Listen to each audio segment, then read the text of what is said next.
들에게도 확정되어지는 그런 축복이 분명히 예정되어져 있습니다. 예비되어져 있습니다. 땅을 사야 되느냐, 땅이 내 것이 되어지느냐, 그건 맞는데 우리가 생각하는 이 땅이 아니죠. 하나님께서 아브라함에게 분명히 약속하신 그 땅을 지금 자기의 소유로 이제 등록하게 되어지는 아주 정말 은혜로운 중요한 그런 현장. 그걸 무엇을 통하여서 이제 지금 하나님께서 말씀을 주시느냐. 지금 사라가 죽게 되어졌는데 이삭을 모리아산에서 바치면서 하나님이 준비하신 그 여호와의 이레의 그 복음, 순양, 그리스도, 그 그리스도를 통하여서 다시 처음에 부를 때의 그 언약을 다시 한번 확인시켜주고 정확하게 선명하게 확실하게 그 말씀이 무엇인지를 알도록 하셨던 그 사건이 있은 지 20년이 지났어요. 근데 20년 동안의 그 일들은 다 생략하시고 지금 사라의 죽음을 말씀을 주시거든요. 왜 그럴까? 그리스도의 그 사건, 십자가의 사건을 알게 하시고 곧바로 사라가 죽어요. 이게 무슨 말일까? 무엇을 뜻하는 것일까? 우리는 그걸 이제 발견해야 됩니다. 사라, 여자, 그래서 이제 성도를 예표하고 있는 그 성도의 죽음, 여자의 죽음. 모든 인생의 죽음은 굉장한 그런 의미가 있습니다. 누구나 다 죽게 되어지는데, 근데 왜 죽게 될까? 왜 우리에게 죽음이 있나? 왜 우리가 죽죠? 무엇 때문에 죽죠? 우리가 병 들어서 죽어요? 병 안 들어도 죽어요. 왜 죽을까요? 본질적으로 죽음은 죄에 대해서 말씀하시고 계세요. 죄 때문에 죽는 거예요. 창세기 3장 문제 때문에 죽는 겁니다. 우리는 그 죽음을 알아야 돼요. 근데 세상 사람들은, 불신자들은 그걸 몰라요. 그냥 자연의 법칙대로, 자연의 섭리대로 낳고 살고 그러고 늙어서 죽는 거야. 그렇게만 알고 있는 거예요. 하나님은 우리를 영원한 생명을 가진 그런 영적인 존재로 우리를 만드셨어요. 하나님과 함께할 때 그 생명을 가지고 정복하고 다스리며 살도록 만드셨어요. 그러면서 주신 약속이 뭐냐면 선악을 알게 하는 나무의 열매를 먹지 말아라. 먹는 날에는 어떻게 된다고요? 네가 반드시 죽으리라 그랬어요. 죽음은 하나님께서 먼저 말씀을 주신 거예요. 선포하신 거예요. 약속하신 거예요. 네가 나하고 함께 있을 때, 내 언약 안에 있을 때 너는 생명이야. 너는 사는 거야. 내 나를 떠나면, 내 언약을 떠나면 너는 사망이야. 그래서 그것을 어기게 되어지는 사건, 창세기 3장의 사건, 그것 때문에 죽음이 온 거죠. 사단은 네가 결코 죽지 않아 라고 속였지만 죽음이 와버렸죠. 육신적으로는 그 즉시 죽지 않았어요. 그런데 이미 영적으로 사망이 온 거죠. 그것이 바로 죄라는 거예요. 모든 사람이 죄를 범하였으면 하나님의 영광에 이르지 못하더니, 그러면서 뭐라고 하셨어요? 죄의 삭은 사망이다. 로마서 6장 23절의 말씀. 죄의 삭은 사망. 죄 때문에 사망이 들어온 거예요. 죄 때문에 사망의 종로로 타게 되어진 거예요. 그 죄는 죄 때문에 사단의 거짓에 붙잡혀 있는 것이 사망 상태인 거예요. 그래서 육신적으로 한 번 죽는 것, 그것은 정해진 것이. 그런데 그 뒤에는 뭐가 있다고요? 심판이. 영적인 사망을 끝내고 생명으로 옮겨져야 영원한 그 사망에서, 멸망에서 빠져나오게 되어져요. 육신적인 그런 죽음을 통하여서 하나님께서는 죄를 알게 하신, 네가 빠져있는 죄. 그 상태에서 계속 인간들은 이게 이렇게 해야 돼, 저렇게 해야 돼, 이렇게 살아야 잘 사는 거야, 이렇게 해야지 건강한 거야, 뭐 그것에 자꾸 묶여서 매여서 사는 거거든요. 전도서의 말씀에 보면 뭐라고 말씀하냐면, 내가 해 아래서 행하는 모든 일을 보았노라. 보라, 모두 다 헛되어 바람을 잡으려는 것이로다.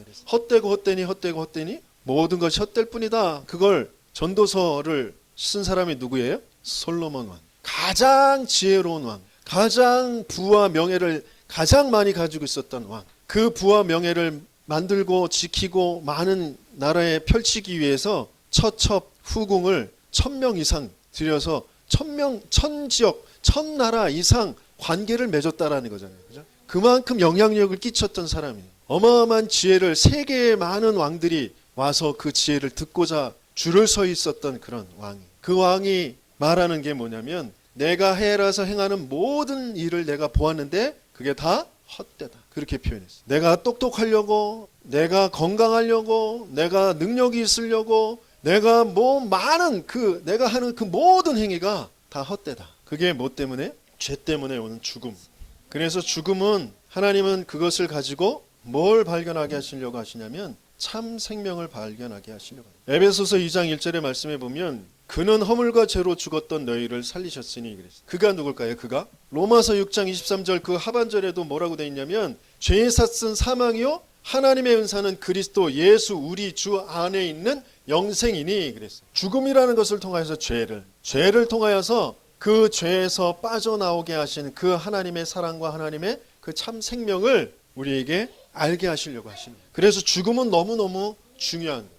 그러면서 뭐라고 말씀하셨죠? 내가 곧 길이요 진리요 생명이니 누가 하신 말씀이죠? 예수님께서 이르실 때 요한복음 1장 1절에서도 분명히 말씀하셨어요. 말씀이 하나님과 함께 가셨고 그 말씀으로 말미암아 모든 것이 다 지어졌는데 그 안에 뭐가 있다고요? 생명이 있으니 이 생명은 사람들의 빛이니라. 근데 이 빛이 사람들의 빛이 돼 그 빛을 사람들이 알지 못하는. 그러면서 또 뭐라고 말씀하셨죠? 로마서 8장 2절에 이는 그리스도 예수 안에 있는 생명의 성령의 법이 죄와 사망의 법에서 너를 해방하였습니다. 죽음은 이 생명이 필요하다라는 것을 알게 하는 거예요. 하나님께서는 이 참 생명을 우리에게 주시려고 우리가 범죄하자마자 이 죽음이 우리에게 들어오자마자 이 생명의 길을 약속하신 것이에요. 그러면서 히브리서 2장의 말씀에 우리 히브리서 말씀을 찾아보도록 하겠습니다. 히브리서 2장 은총이 엄마 졸지 말고 히브리서 2장 신약성경 354페이지 히브리서 2장 14절에서 15절 말씀 같이 읽습니다. 자녀들은 혈과 육에 속하였음에 그도 또한 같은 모양으로 혈과 육을 함께 지니심은 죽음을 통하여 죽음의 세력을 잡은 자 곧 마귀를 멸하시며 또 죽기를 무서워함으로 한평생 매어 종로로 타는 모든 자들을 놓아주려 하심이니. 죽음의 세력을 잡은 자가 누구라고요? 마귀. 그 마귀를 뭘로 멸하셨다고요? 죽음으로. 예수의 죽음으로 죽음의 세력을 잡은 자 마귀를 멸하여서 한평생 죽음에 매여서 그 죽음을 두려워하고 무서워하는 거기에서 노임받게 하신, 해방받게 하신. 그래서 우리가 이 죽음이 무슨 죽음인지를 잘 알아요. 우리가 무서워하고 두려워하는 것, 우리가 불안해하는 것이 이미 마귀의 세력에 붙잡혀 있는, 이미 죄 때문에 온 그 사망 상태에 있는 거예요. 그것 때문에 우리가 죽음을 무서워하고 두려워합니다. 뭐가 안 되는 거, 뭐가 없는 거, 그걸 두려워하고 무서워하고, 내가 죽는 거, 그걸 두려워하고 무서워해요. 하나님은 우리에게 참 생명을 주셔서 생명을 주시는 거예요. 죽음의 세력을 잡은 자 마귀를 해서 그 죽음을 두려워하는 것을 벗어나, 뭐가 안 되는 거, 뭐 실패되어지는 거, 갖지 못하는 거, 빼앗기는 거, 남들에게 수치를 당하는 거, 욕먹는 거, 뭐 그런 것들에게 두려워하는 거, 거기에서 빠져나오고. 7장 33절의 말씀에 보면 무릇 자기 목숨을 보존하고자 하는 것이요 잃는 자는 일이니. 자기 목숨을 보존하려고 하는, 내가 지금 죽음에 두려워하고 있다. 이 땅에서 뭐가 되고 안 되고, 뭐 없고 있고, 맞고 틀리고, 거기에서 살아야 되겠다, 거기 가져야 되겠다, 이게 있어야 된다, 내가 뭐 나아야 된다, 거기에 내가 딱 붙잡혀 있으면 잃는 것이다 그랬어요. 내가 그걸 다 잃어버린 자, 그런 나를 버려버린 자, 그런 나를 죽여버린 자, 살리려니. 이게 신자들도 뭐 어떤 극박한 상황에서 위기의 상황에서 한 신장도 한 말이 죽으려고 하면 것이요 살려고 하면 죽으리라, 그렇게 말해요. 어떤 위기에서 아주 극단적인 결단을 딱 내릴 때, 그럴 때 생즉사, 사즉생, 신들도 불신자들도 회사를 운영하는 사람들도 그렇게 얘기해. 근데 그들이 말하는 그 본질과 다른 거예요. 어디에 빠져서 내가 그것을 죽음이라고 생각하고 어디에 빠져서 내가 그것을 실패라고 생각하고 있는지, 진짜 죽음이 무엇인지 진짜 생명이 무엇인지 하나님은 이것을 우리에게 알게 하시길 원하십니다. 그걸 조금 더 살펴보면 시편 127편 우리 말씀을 한번 찾아보도록. 시편 127편 구약성경 898페이지입니다. 구약성경 898페이지 시편 127편 같이 읽어보도록 하겠습니다. 이것도 솔로몬의 시예요. 솔로몬이 지은 노래입니다. 같이 합니다. 여호와께서 집을 세우지 아니하시면 세우는 자의 수고가 헛되며 여호와께서 성을 지키지 아니하시면 파수꾼의 깨어있음이 헛되도다. 너희가 일찍이 일어나고 늦게 누우며 수고의 떡을 먹음이 헛되도다. 그러므로 여호와께서 그의 사랑하시는 자에게는 잠을 주시는도다 그랬어요. 그 뒤에 또 읽어봅니다. 보라, 자식들은 여호와의 기업이요 태의 열매는 그의 상급이로다. 젊은 자의 자식은 장사의 수중의 화살 같으니 이것이 그의 화살통에 가득한 자는 복되도다. 그들이 성문에서 그들의 원수와 담판할 때 수치를 당하지 아니하리로다. 이게 뭔가 좀 잘 연결이 안 되는 것처럼 느껴지지 않아요? 집을 지키는 자의 수고가 헛되다 그랬어요. 여호와께서 세우지 않으면, 여호와께서 지키시지 않으면 그것이 헛되다 그랬어요. 그러면 지키지 않아도 된다라는 말 아니잖아요. 그죠? 수고하지 않아도 된다라는 말 아니잖아요. 주인이 누구라는 거예요? 그 근본 본질이 뭐라는 거예요? 여호와, 그분이 주인 되셔야 된다라는 거죠. 그래서 여호와께서 그 사랑하시는 자에게 잠을 주시는도다라고 그랬어요. 물론 이게 여호와께 모든 것을 맡기고 편안한 사람들이 잠을 잘 잔다 해도 되겠죠. 염려하고 근심하고 하지 않고 평안하게 잠은 그런 말도 되죠. 근데 더 근본적으로 본질적으로 하나님께서 주시는 말씀은 뭐냐면, 여호와께서 그 사랑하시는 자가 누구냐? 그 사랑하시는 자. 그게 마태복음 17장에 보면 예수님께서 요한에게 세례를 받으시고 나오실 때에 하늘에서부터 소리가 났어요. 마태복음 1장 17절에 보면 하늘로부터 소리가 있어 말씀하시되 이는 내 사랑하는 아들이요 내 기뻐하는 자라 하시니라 그랬어요. 여호와께서 사랑하시는 자, 그분은 예수. 그 예수가 잠을 잔다라는 말은 죽음을 뜻하는 거예요. 예수의 죽음으로 너희들이 그 수고하는 것이 헛되지 않게 되어지는 것, 너희들이 일찍 자고 일찍 일어나고 늦게 누우는 것이 헛되지 않게 되어지는 것, 그건 다 예수의 죽음으로, 여호와께서 사랑하시는 자의 죽음으로 되어지는 것이죠. 그게 통과되어질 때 그들에게서 나는 자식들, 그 흐름 속에 있는 그런 후대들, 그게 여호와의 기업이 되어지는 것이고 태의 열매가 되어지는 그의 상급이 되어지는, 그것으로 성문에서 원수들이 무너지게 되어지는, 원수들과 담판할 때 수치를 당하지 않게 돼요. 아브라함에게 주셨던 말씀대로 그 씨가, 내 씨가 그 대적의 성문을 차지하리라. 복음으로 본질적인 것으로 보지 않으면 우리는 자꾸 육신적인 것, 사람의 이야기로 내가 주인 되어지는 것으로, 내가 그렇게 이렇게 해서 이렇게 되네, 이렇게 안 되네, 뭐 자꾸 그런 것으로 이제 자꾸 간단 말이에요. 죽음이 뭐냐? 이걸 바르게 알아요. 죽음은 내가 두려워하는 것. 뭐 때문에? 하나님 믿지 않기 때문에. 하나님의 언약의 흐름 놓쳐버리고 내가 두려워하는 그것에 하나님께서 죽게 하시는 거예요. 그래서 다시 거기에서 생명으로 살게 하시는 거예요. 그래서 하나님께서는 항상 그리스도를 통하여서 생명을 갖게 하시는 거죠. 거기에서 해방시켜 주시는 거예요. 그 죽음에서. 그 죽음의 세력을 잡은 자에게서 빠져나오는 거예요. 그게 하나님께서 우리에게 주시는 거예요. 그러면서 죽음을 통하여서 우리는 사명을 발견하게 돼요. 시편 116편 15절에 보면 그의 경건한 자의 죽음은 여호와께서 보시기에 귀중한 것이로다. 시편 90편에도 모세가 고백하잖아요. 그렇죠? 인생이 강건하면 70, 80 그렇게 살아가는 것이지만 그것을 내 연수를 세는 그 수고가 헛되게 빨리 지나가 버린다. 그러면서 우리에게 우리의 날 계수하는 지혜를 달라고 그랬어요. 죽음에 대해서 우리는 생각할 수 있어요. 내가 이 자리에서 하나님께서 불러가실 수도 있어요. 집을 가다가 불러가실 수도 있어요. 오늘인지 내일인지 우리는 알 수가 없어요. 하지만 그 죽음이 진짜 죽음이 아니라 창세기를 통하여서 계속 선진들의 죽음을 말씀을 하셨어요. 몇 해 동안 살다가 누구를 낳고 언제 죽었다. 몇 해 동안 살다가 누구를 낳고 언제 죽었다. 그게 인생이에요. 하나님은 과거의 그 선진들의 죽음을 통하여서 우리에게 뭘 알게 하시는, 진짜 죽음이 뭐냐, 그 진짜 사는 게 뭐냐, 그걸 우리에게 붙잡게 하시는 거예요. 우리가 이 땅에서 가장 가치 있게 여겨야 될 것은, 하나님은 인생을 딱 하나로 딱 말씀하셨어요. 뭐? 후대. 언약의 후대를 남겨놓고 갔다. 언약의 후대를 남겨놓고 간 게 하나님의 기록이에요. 또 반대편에 언약의 후대가 아니라 불신앙의 후대를 남겨놓고 갔다. 그게 하나님이 기록하시는 거예요. 인생을 기록하는 건 누가 뭐 빌딩을 몇 개를 샀고 뭐 돈을 얼마만큼 남겼고 뭐 얼마만큼 어떤 업적을 남겼고 무슨 뭐 박사학위를 받았고 그런 거 하나님은 기록하지 않아요. 언약의 후대, 복음의 후대를 남겼냐 못 남겼냐 그것만 기록해요. 지금 많은 사람들이 현재 병실에서 또 현장에서 죽어가고 있는 사람들 많아요. 자살하는 사람들 많아요.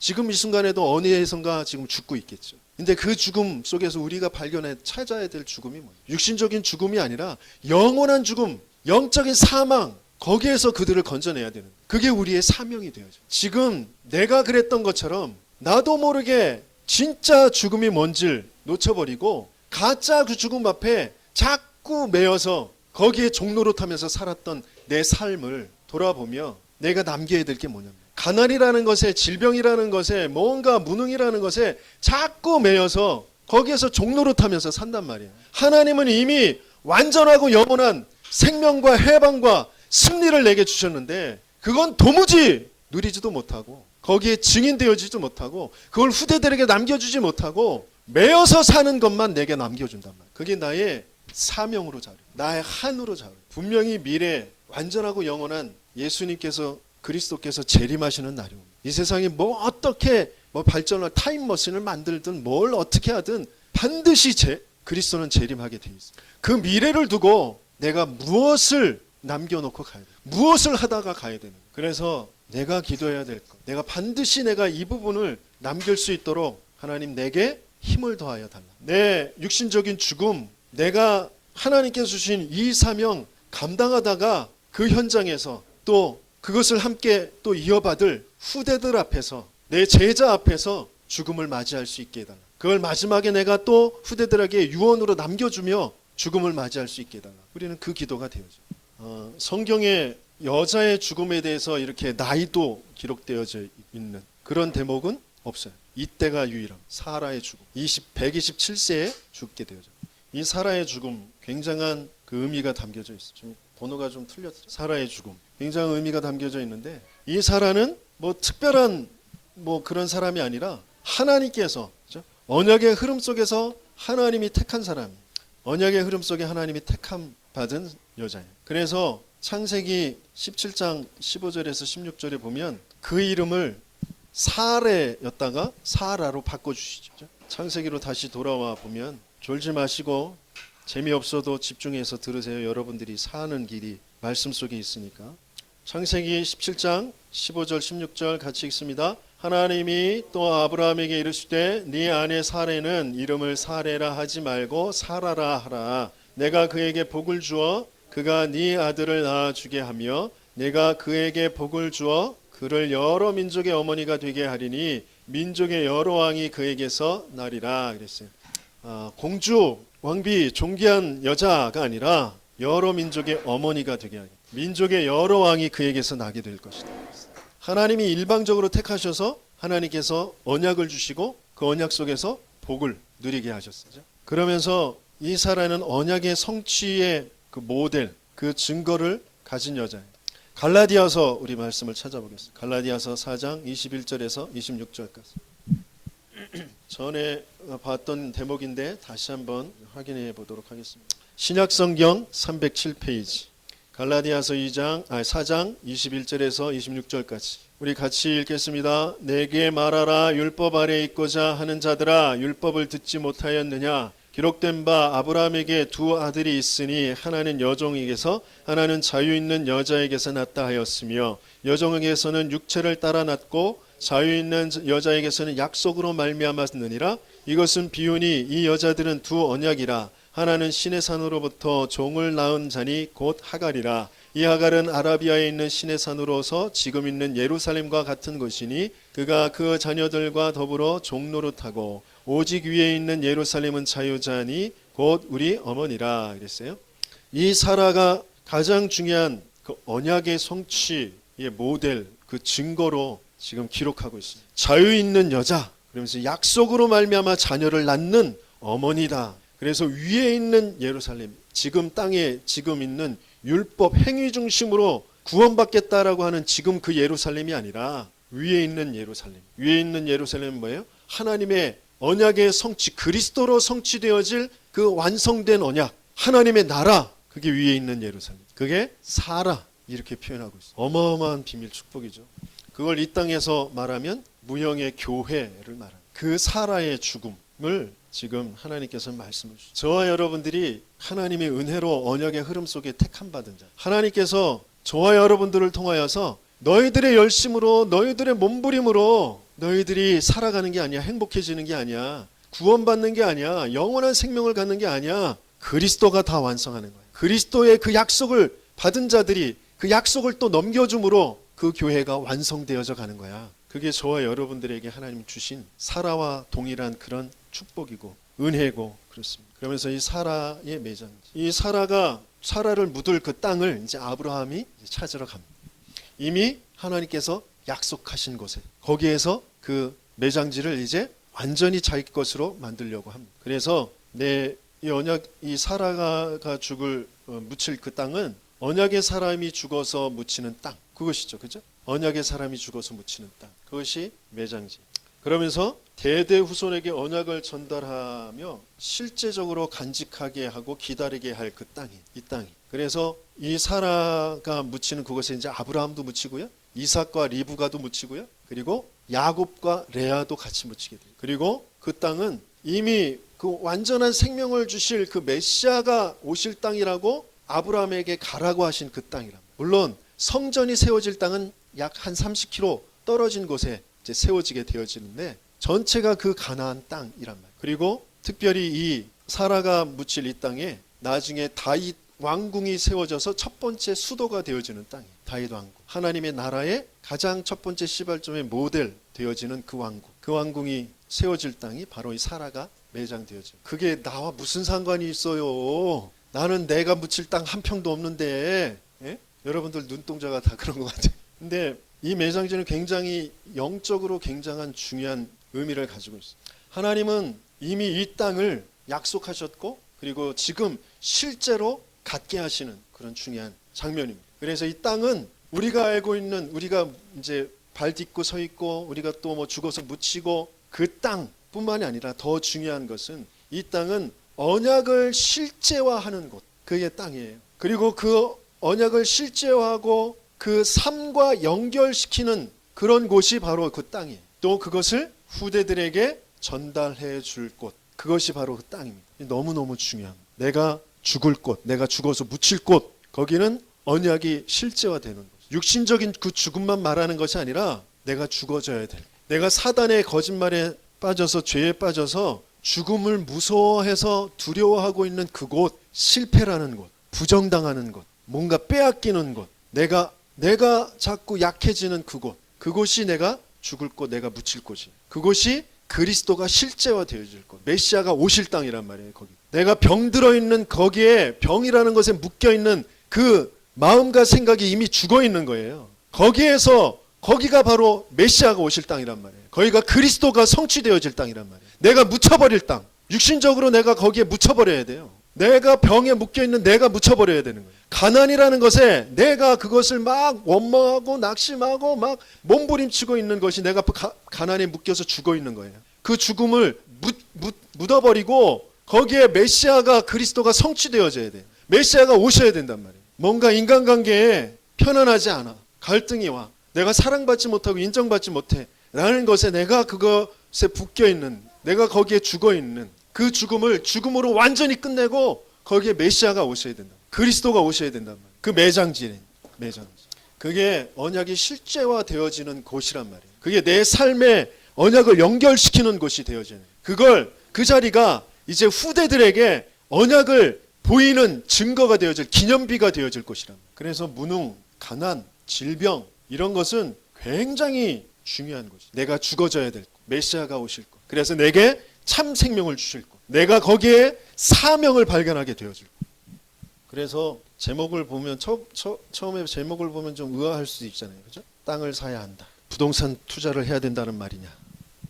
이제 이 땅을 사야 된다는 말이 무슨 말인지 조금은 이해가 되시겠죠? 그래서 이 아브라함이 나는 당신들 중에 나그네요 거류하는 자이니 그랬어요. 지금 65년을 그 땅에서 살았어요. 65년을 살았단 말이에요. 그런데 내가 거류하는 자다, 내가 나그네다, 이렇게 표현해요. 나그네, 거류하는 자는 어떤 사람이에요? 어떤 중요한 내가 갈 곳이 있어. 정처 없이 떠도는 나그네가 아니고 내가 어딘가에 가야 될 곳이 있어. 그죠? 그러면 그 방향을 두고 거쳐가는 과정 속에서 내가 잠깐 머무르는 곳. 옛날에 교통이 발전 안 되었을 때 한양에, 서울에 오려면 어딘가 중간중간에 묵었다가 올라가야 되잖아요. 그죠? 그 사람은 나그네란 말이에요. 나그네. 그 현지에 사는 사람들 입장에서는. 근데 그 사람은 목적이 없는 게 아니에요. 방향이 없는 게 아니에요. 중요한 한양이라는 방향을 두고 잠깐 거기에 머무르는 사람. 그런 뜻이 나그네 거류민이란. 우리는 이 땅에 완전히 영원히 살 사람이 아니라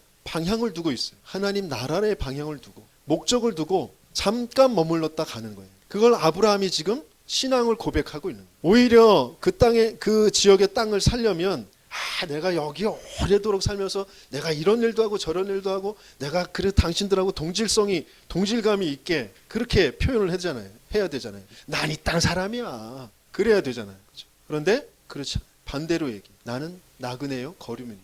그러면서 난 잠깐 여기에 사는 거야. 당신들과 나는 달라. 교배라고 했어요. 이게 그 성도의 자세예요. 성도의 자세. 이 땅에 살아가는 우리가 이 땅의 것을 움켜잡으려고만 하는 것이 아니라 그건 잠깐 내게 하나님께서 필요해서 주시는 거죠. 우리는 진짜 참된 방향과 목적은 다른 것에 있다. 그래서 세상 사람들과 구별되어서 살아요. 그걸 두려워할 필요가 없습니다. 내가 참되게 구별되면 구별될수록 사람들은 이 아브라함을 두고 당신은 우리들 중에 하나님이 세우신 지도자다 이렇게 표현합니다. 요셉에게도 네가 여호와와 함께 형통한 자가 되었고 너처럼 여호와의 신에 감동된 자를 내가 보지 못. 그렇게 말하잖아요. 그런데 우리는 점점점 교회가 힘을 잃는 것은 구별되어지는 것을 두려워해요. 세상하고 똑같아지려. 교회 안에서의 모든 프로그램도 세상 프로그램 그대로 갔다가 세상의 시스템 그대로 갔다가 그렇게 하려고 하니까 점점 힘을 잃게 돼요.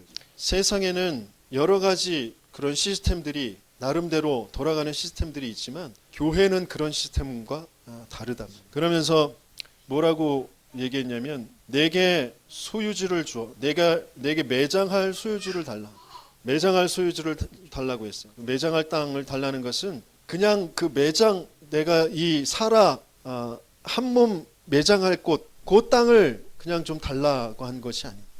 그 땅을 내가 소유할 것이다. 왜? 하나님이 약속한 것이기. 그 땅은 분명히 하나님께서 약속한 것이기 때문에 하나님께서 저와 여러분들에게 그 땅을 사게 하십니다. 내가 죽을 곳을 여러분들이 사야 돼. 내가 죽을 곳, 곧 그리스도가 성취되어질 곳, 거기에 내 인생을 투자해야 돼. 내가 가치 있게 여기는 것들을 거기에 투자해야 돼. 그곳이 소유주가 되어서 대대에 전달할 그런 재산이 되어질 것. 그것을 사셔야 됩니다. 여러분들이 그걸 어떻게 살 수 있을까요? 여러분들이 죽을 곳, 그것을 어떻게 살 수 있을까요? 하나님께서 여러분들에게 언약을 주신 것, 그것 붙잡고 잠깐 우리가 이 땅에 살지만 이 안에서 또 바라보고 이 안에서 이루어갈 그 하나님 나라, 그렇죠? 그것을 두고 내가 하나님께 조금만 집중하는 시간을 갖는. 우리가 드릴 수 있는 가장 가치 있는 것은 나 자신, 내 생각, 내 마음, 내 시간, 그걸 들여서 살 수 있어. 다른 것으로는 사지 못해요.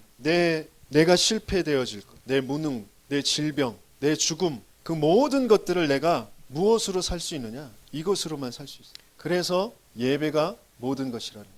그 속에서 우리가 조금 참고하면서 좀 알아야 될 것이 뭐냐면 해쪽 속들이 당신은 우리 가운데 있는 하나님이 세우신 지도자다. 그렇게 고백을 했어요. 뭔가 다른 사람이구나. 특별한 게 있네. 뭔가 중요한 매력이 있네. 저 사람 왜 저렇게 좀 잘 되지? 뭐 이런 부분들이 발견되어졌어요. 그러면서 불신자들이 그 불신자들의 말과 또 행동과 그런 것들 속에서 내가 좀 잘 구분해야 될 것, 선별해야 될 것들이 있어요. 6절에 보면 당신이 좋은 것을 택해서 장사하소서 그렇게 말해요. 내 주여 이렇게 말하면서, 그죠? 그러면서 당신이 묘실 중에서 좋은 것을 택하여 당신이 죽은 자를 장사하소서 그렇습니다. 그러면서 또 내가 충분한 대가를 주고 사겠다. 그러니까 에브론 이렇게 정확하게 누구인지 구체적으로 그 땅 소유주의 이름을 거론하면서 그에게 대가를 주어서 사게 했으니까 나한테 줘라. 그러니까 또 에브론이라는 사람이 나와가지고 하는 말이에요. 11절에 보면 또 내 주여 그리 마소서. 그래서 내 말을 들으소서. 그래요. 내가 당신에게 드리오니.